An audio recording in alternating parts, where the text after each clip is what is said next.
Marshall McLuhan said that one day we would all live in a global village, an electronic community interconnected by communications networks that would shrink the Earth. Well, the global village has arrived, and its main street is called the Internet, where people from around the world do meet electronically to exchange ideas. Today we'll surf the net, we'll explore the Internet on this edition of the Computer Chronicles.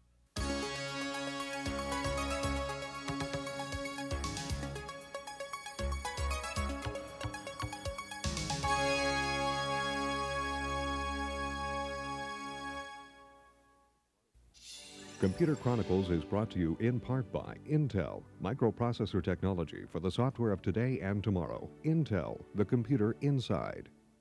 Additional funding is provided by the Software Publishers Association, providers of educational materials to help manage software. Don't copy that floppy. And by Hewlett-Packard, Personal Computer Division.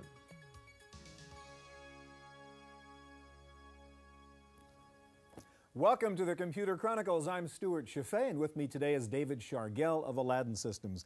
David, there's a little bit of interest in the Internet these days. There's a new book coming out every week just about on how to use the Internet. You guys have just come out with a new piece of software called Sitcom that makes it easy to log on to Internet and move files up and back and so on. Show us how Sitcom works. Okay. Well, I'm in my address book right now, and as you can see, I just typed in my name, my phone number, and my ID and password. And I'm just going to save that address book entry and connect. It's that easy to try to connect to. And we're logging on right now. We're getting right now onto Netcom, which is an internet dial-up. Okay. One of the things I did not show you in that particular address book entry was a pop-up menu that has a list of all the services that Sitcom knows how to get onto. For example, the Well or the World, which are other very popular internet dial-up sites. It also knows how to get onto CompuServe, Genie, MCI Mail, Dow Jones, a lot of commercial services automatically, as well as local bulletin boards. What I mean by that is it knows when to type, where to type. For example, when the system asks for a password, it knows when to type the password. When the system asks for the name, it knows when to type the name. Okay, so we are just about to log on now, I see. As you can see, it's typing the name, password, and we've just established a connection here. All right, so what can we do? I'm going to ask it to send me a file that I earlier got to my account on Netcom via FTP or File Transfer Protocol, and you can see it's now downloading that file via Z modem. Once that file is here, it's done. I'm going to disconnect. I'm offline now, and it's automatically going to expand that file because it was in a stuffed format, which is a popular format on the Macintosh. Right. If I was dealing with files from the PC, I can expand zip files, ARC files, or if I'm dealing with Unix, which is what the Internet is based on, I can get at Unix compressed files, tar files, UU code files. So what I'm going to do now, I'm still within Sitcom, and I'm going to view the file that I just got. It's already expanded, and here it is, the Clinton inaugural address. This is the full text that I got to my machine. And there it is. And it's pretty easy to do. All right, thank you. Today we'll spend some time on the Internet, and we'll visit folks who are doing all kinds of interesting things on Internet.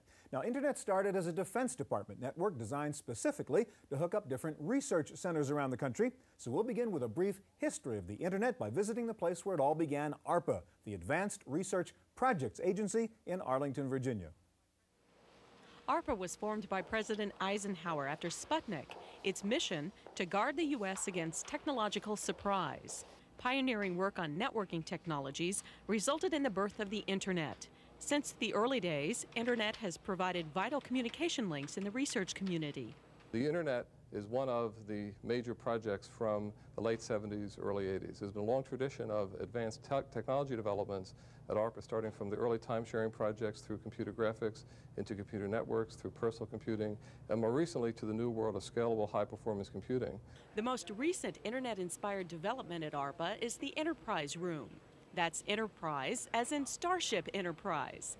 ARPA's Captain Kirk is Stephen Squires, Director of High Performance Communications Research. Well, I'd like to welcome you to the bridge of the HPC Enterprise. Behind me, you'll see a view screen, which is a window into the country's high-performance computing and communications program. On the center screen, you can see a map representing all the bitways which are feeding the Washington area to which this facility is connected. Enterprise is the visual embodiment of all the advanced technologies coming out of the government's high-performance computing and communications program. And ARPA is not keeping Enterprise to itself. Researchers from around the country pop in via internet connections or in person. It's created a whole new spirit of cooperation among the different agencies in the federal government and throughout the scientific community. People are able to share ideas and develop new things simply based upon their interest. Mosaic is one of those new developments. It's a hypertext interface that lets you browse any information service provided by the Internet. Mosaic was developed by the National Center for Supercomputing Applications with ARPA's support. The thing that makes Mosaic special is that it gives everyone access without there having to be a rocket scientist. They don't have to be trained in esoteric computing. Grade school kids can use it. In fact, we're installing it in schools because it's a point-and-click interface. And that point-and-click, instead of going through information that's on your personal computer, it's as if there's a million computers on the Internet inside your own personal computer. These top-level researchers hope Mosaic lures more average computer users to the Internet, especially young people. All over the world, people, local people, ordinary people are becoming electronic publishers. They're putting up the things that mean something to them and they want to share it with the rest of the world. And what Mosaic does is it provides a window into this incredible cyberspace, this information space that's developing. And it allows you to simply, what we call net surf, looking for cool stuff. That's what the kids say they're doing. That's the whole mentality of this. For the Computer Chronicles, I'm Jonelle Patterson.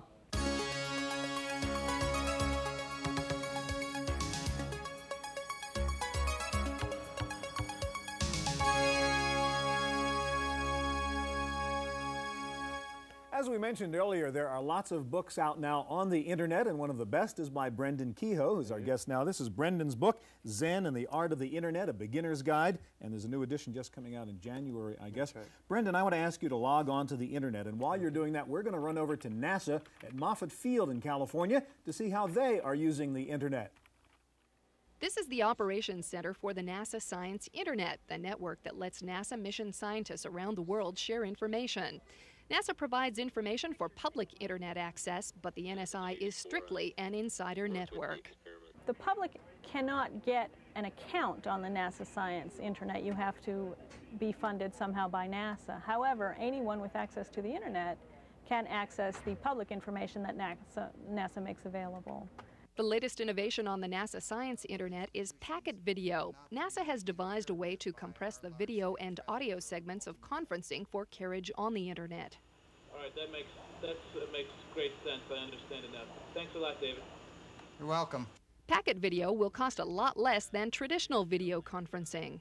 Video conferencing facilities typically cost 10 to 20 times as much as the desktop video conferencing technology we're developing here at NASA. Also, the interconnectivity between sites often costs $50 to $100 an hour, whereas using the Internet we can transfer the material at approximately $10 an hour in wide area conferences, saving a tremendous amount. NASA is developing video hardware to reduce the signal load on the Internet and a whiteboard for document sharing. All of this technology may show up soon in schools nationwide. In 3 to 5 years, we expect to be able to put this technology into every school system in the country and share it for use in distance learning. And it can also be used for sharing valuable resources like a gifted instructor or a researcher in a wide area setting. Packet video currently transmits at 2 frames per second across the Internet. Stations running at 10 to 12 frames per second will be deployed within 2 years. We'll have remote exploration vehicles sending back packet video information, Antarctica missions having to do with using visualization technology and virtual reality technology, using packet video to distribute these not only to researchers but to educational institutions. For the Computer Chronicles, I'm Janelle Stelson.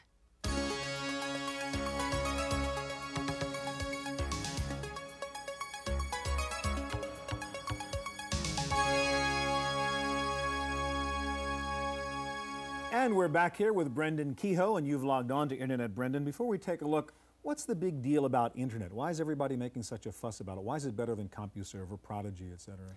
Well, the chief benefit is that it's not owned by one company or even a conglomerate of companies like Prodigy or CompuServe. You're influenced by what those companies thought your users would want to do.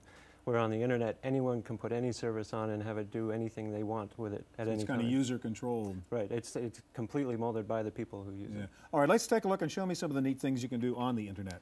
Okay, the first thing we'll be doing is looking for a job for a friend of mine who just got her teacher's certificate, and she's in the Northeast. So we'll be using a tool called Gopher, which lets you burrow around the Internet and pop up where the information you need happens to be. And we're going into the Online Career Center. And this will let you search the job listings. It'll also let you search resumes if you're looking for people to work for you. And here we'll search for the word teacher. It'll go and perform the search. So you're looking for a teacher's job in the Northeast? Right. Okay. And this is running on a machine in Michigan. And here we've got a small list of positions, and let's say she wants to be a substitute teacher at the Bayview Healthcare Center. We'll get the list of contact information, the phone number, the requirements, salary, that kind of thing. That's pretty neat in itself. What else? And the next thing we'll be looking at is one of the more silly parts of the internet. It's called Finger, which usually will let you go and check if people are logged into certain systems, but some people have set up the information that gets output by Finger to be whatever they want, like NFL scores or the Billboard charts or that kind of thing. So here we're looking at the Billboard charts for this week, and top R&B singles, et cetera, et cetera. And we'll see number 5 is Mariah Carey. Okay. So one thing we can do over the net is order that CD. So you can't actually buy stuff on internet. Right. It's a very sticky situation because one of the biggest problems is security and transfer of money and that kind of thing. But many systems have actually set it up so that you can do things on the internet involving money transfer and credit cards and that sort of thing. All right, what else? So here it's we're buying a CD right now. We're going into the compact disc connection.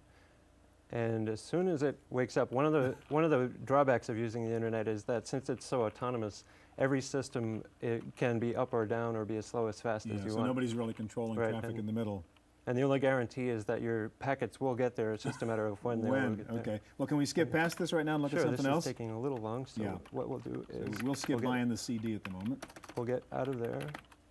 And now we'll go in and we'll use a thing, again using Gopher, to look up an article in the New Republic magazine.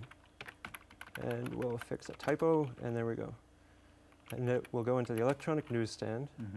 And all of the articles in the current edition of many magazines are available through this, like the New Republic, Internet World, in fact, is actually one, Foreign Affairs magazine. So now we'll go into the New Republic, and we'll go into the current issue and see what their editorial is about. It just happens to be about NAFTA. So all you have to do is hit return on there, and there's the editorial. A full-text article. Full text for it. And what we can also do now that we've read that editorial, is we can go over to another system, in this case in University of North Carolina, and we'll use anonymous FTP. And by typing anonymous at the name prompt, and then use our email address as the password, you don't need a real password for this. This will let anyone put files available on the internet. And so in this case, we're going to go into a political science area. And if we do a directory, we'll see it has a whole bunch of stuff, the U.S. budget. And now we'll go into NAFTA. And we can see that we can actually get the full text of NAFTA, separated by the chapters and by the appendixes. A couple of quick questions. If I want to get onto internet, how do I do it? How do I get into internet? The best solution, since it's very dependent upon where you live, is to call something called the Internet Helpline. And you call 1-800-444-4345. And then they'll help you find out who you should talk to. What's the best way to get in your local area. What on average is it going to cost to use internet? Between $10 and $20 a month for a normal user with a modem. Brendan, thank you very much. All right, to get the most out of something like internet, we really need that information superhighway to give us all a common digital data path. That's the goal of the developers at the Bell Communications Research Labs in New Jersey. Bell Corps provides research, support, and communication services to the 7 regional Bell operating companies. Projects there involve expansion of digital transmission pathways, such as the development of video-on-demand service transmitted over existing phone lines, and innovations in video conferencing, such as this desktop drop-in system called Cruiser. Hi, Wayne. How you doing? Okay. Research Director Steve Weinstein says the Internet plays a significant role in Bell Corps' work, both as a research tool and as a subject for high-speed technology development. We believe that the public network, the owners of Bell Corps, can be providers, significant providers of those kinds of facilities that the future broadband Internet is going to need. How people react to electronic forms of information is another subject of Bell Corps research. That's why Bell Corps decided to provide the Morris County Library System with a host connection to the Internet. We've extended an existing interlibrary network that they had in Morris County, New Jersey. The existing network had a consolidated catalog for the entire county. So all the libraries had terminals public access terminals and also some other terminals that only the librarians use, and had access to a consolidated catalog and circulation database. And what MoreNet is an extension of this to connect this whole network to the outside world and make a lot more resources available. So far, the response has been enthusiastic. They realize how much it offers, that it's almost there's a world out there, and they're thrilled with the fact that they can jump from Maine to Australia, back to San Francisco on the internet, and they love it. One of the items on the MoreNet menu is a Belcore creation called Superbook. It's a hypertext interface that lets internet network providers offer large searchable databases. What Superbook will do is allow them to maintain their document database in a central location on the internet and then put out their documentation, whether it's a journal or some other set of materials, to a whole variety of end-user workstations, ranging from an ASCII terminal all the way up to a very fancy workstation. MoreNet's internet connection also provides access for library patrons to university databases, weather information, and the CIA World Factbook. We're interested in making a more effective public communications network, and by public we mean something open to everyone. And this is part of it, trying to make access broader, easier, and more effective for a very wide public. And we hope that the knowledge we get here will help not only our owners to be more effective providers, but will advance the whole national information infrastructure. For the Computer Chronicles, I'm Janelle Patterson.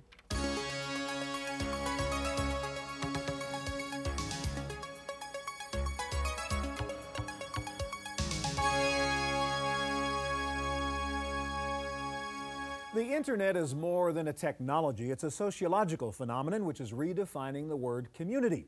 Here to show us that aspect of Internet is Howard Rheingold. Howard's the author of this book called The Virtual Community, and I want to ask you to sign on for us. And while we're waiting for you to log on, Howard, we're going to run over to Washington, D.C. to see one of the most innovative applications on the Internet. It's the world's first computer-delivered radio station. You've been listening to Geek of the Week on Internet Talk Radio. Carl Malamud is Internet Talk Radio. He produces audio data files at this studio in the National Press Club building, then uploads them onto the Internet via the World Wide Web. By sending mail to info@radio.com, you can access his interview program, Geek of the Week, and recordings of the National Press Club Luncheon Series. I'd like to welcome club members and their guests in the audience today, as well as those of you watching on C-SPAN or accessing it on the global Internet computer network. It's one of those ideas that started as a hobby and kind of went nuts. I wrote books about computers. I wrote 7 books, and I wrote magazine articles, and I was looking for a magazine about the Internet, and there wasn't one, and I wanted to start one. But that's expensive, because you have to print paper, and you have to mail paper, and you have to audit who gets the paper so you can get it back to your advertisers. And I decided, gee, let's do something on the network. Unlike a normal broadcast station which transmits programming on a regular schedule, Malamud's cyber station is asynchronous radio. Our radio is a kind of radio station which you pull up when you want. You come in the morning, a phone call comes in, you put the radio on hold. You decide you're tired, you put it on hold again. You cut out the part you don't like. You just chop it out. You don't like my restaurant reviews? I love doing restaurant reviews, but you don't like them? You just want to hear the technical meat? You cut them out.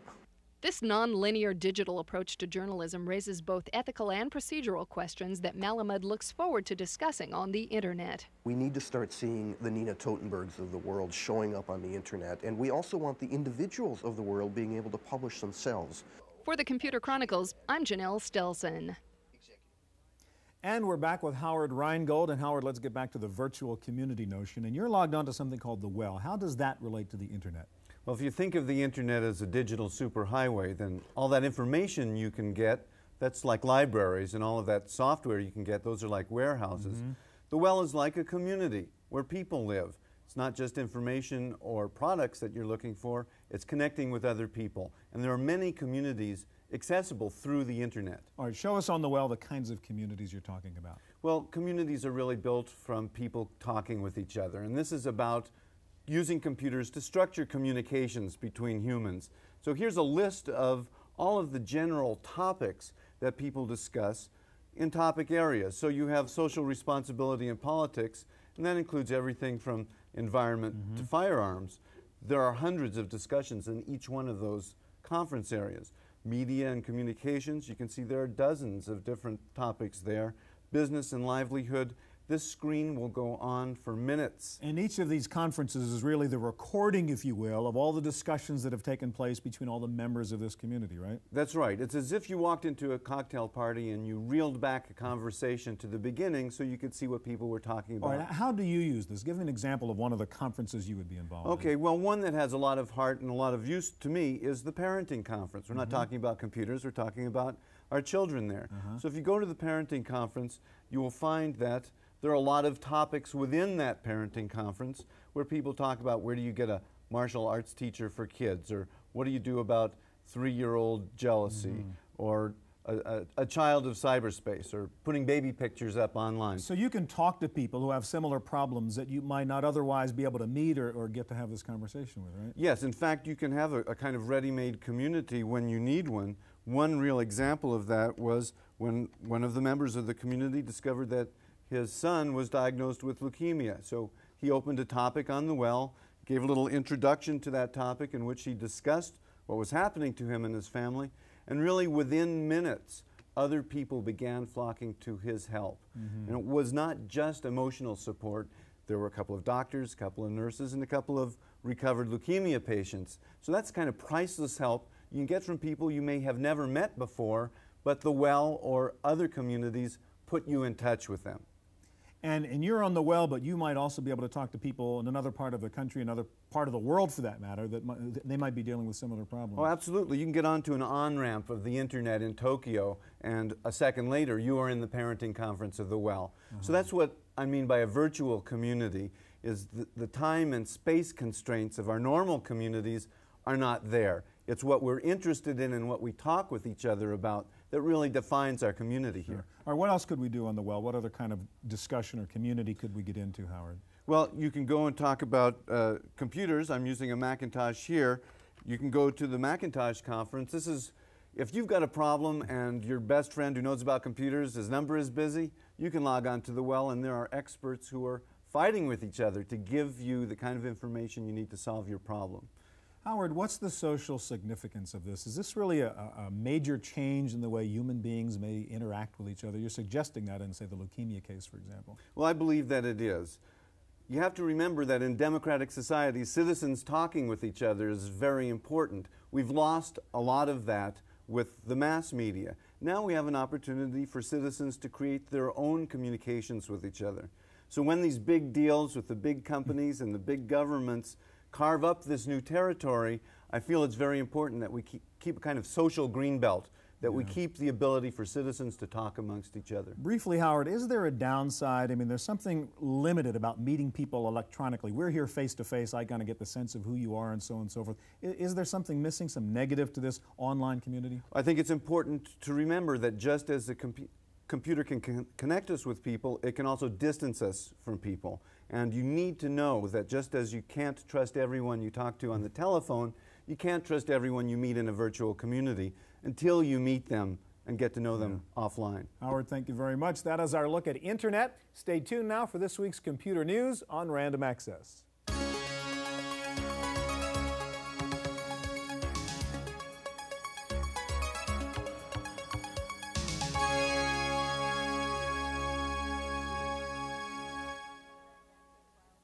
In the Random Access file this week, there are some new entries in the sub-notebook category. Canon introduced the InnovaBook 1010C family of monochrome and color portable computers. The Canon 486 SL sub-notebooks weigh 4 pounds and come bundled with MS-DOS 6.2 and Windows 3.1. One model comes with an internal bubble jet printer. That's the smallest Canon printer ever made. Prices range from $1,600 to just over $2,000. Panasonic rolled out its new DX475 MHz notebook, which comes with a multimedia pocket. The pocket holds a floppy disk drive, which pops out to accept optional peripherals, including an internal CD-ROM drive, an extra battery pack, or a TV tuner. Prices range from $5,400 to $5,900. And Symantec has released version 2 of ACT for Windows, the popular contact management software which helps you keep track of your business relationships. ACT 2.0 now includes network support, integrated email, and enhanced calendar printing functions. There's also a new version of ACT available for HP Palm Tops. Alacrity Systems has a new hardware-software bundle on the market called Office in a Box that turns your PC and printer into a digital copier, a plain paper fax machine, and an electronic filing cabinet. The $500 Office in a Box bundle includes a scanner, fax modem, and Alacrity's Equip software. And finally, in honor of the 25th anniversary of man's landing on the moon, Alpha Books has released a new title called Computers in Space: Journeys with NASA. The book contains rare photographs and extensive information on the role that computers played in putting people in space, and information on the possibilities of computer technology in future NASA explorations. That's it for this week's Computer Chronicles. I'm Janelle Stelson. Computer Chronicles is brought to you in part by Intel, microprocessor technology for the software of today and tomorrow. Intel, the computer inside. Additional funding is provided by the Software Publishers Association, providers of educational materials to help manage software. Don't copy that floppy. And by Hewlett-Packard, Personal Computer Division. Video cassette copies of this program are available. Computer Chronicles also publishes a companion newsletter containing details on products demonstrated and information on program topics. To order a video cassette or a newsletter, call 1-800-799-4949 or write Computer Chronicles. Please specify program subject for tapes. All orders include a free software program for auditing software use and information on the definitive guide to keeping your organization's software legal.